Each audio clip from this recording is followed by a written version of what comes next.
In Venezuela, the streets of Caracas echoed with defiance as hundreds of citizens answered President Nicolas Maduro's call to defend the homeland. On this day, ordinary men and women stepped forward to enroll in the National Bolivarian Militia, declaring their readiness to resist what they see as growing threats from the United States. Public workers, retirees, and even police officers stood side by side, signing their names as a pledge of loyalty. Many said their decision was about preventing foreign intervention, ensuring Venezuela's sovereignty, and refusing to allow outside powers to dictate the nation's future.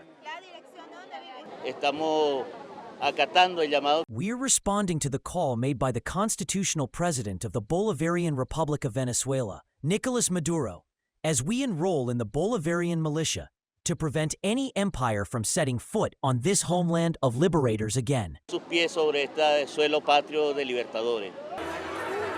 But while citizens were joining ranks at home, a powerful message appeared across the border in Colombia. A massive billboard was erected offering a U.S. reward for the capture of President Maduro and Interior Minister Diosdado Cabello.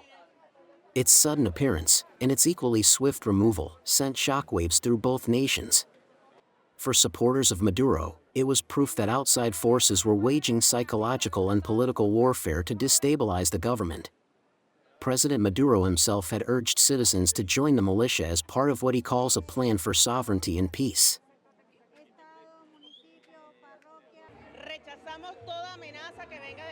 We reject any threat coming from the empire. We do not agree with any of those threats that are coercing us and trying to subdue the nation. We are a sovereign, firm, and patriotic people, and we will always be free and independent. Yet his appeal comes at a moment of extraordinary pressure: economic sanctions that have crippled the nation's economy, rising international isolation, and a military build-up by the United States.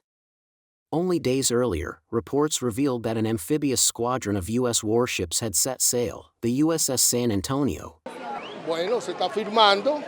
Well, we are signing up. At least here, those of us who are reservists and those who are not are stepping forward. If there is a problem in the country, we must do what we did when we were 18, serve the homeland, showing his former ID. The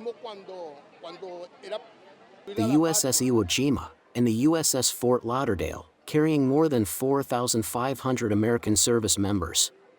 By Sunday, those ships could be in waters near Venezuela.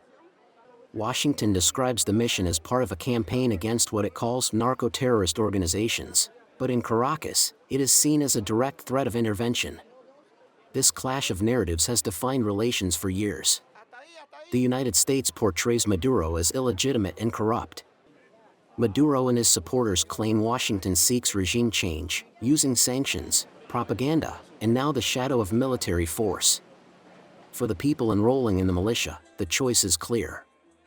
They see their signatures as a shield, a promise to defend their nation as their ancestors once did. Retirees who once wore uniforms as young men return again, determined to serve.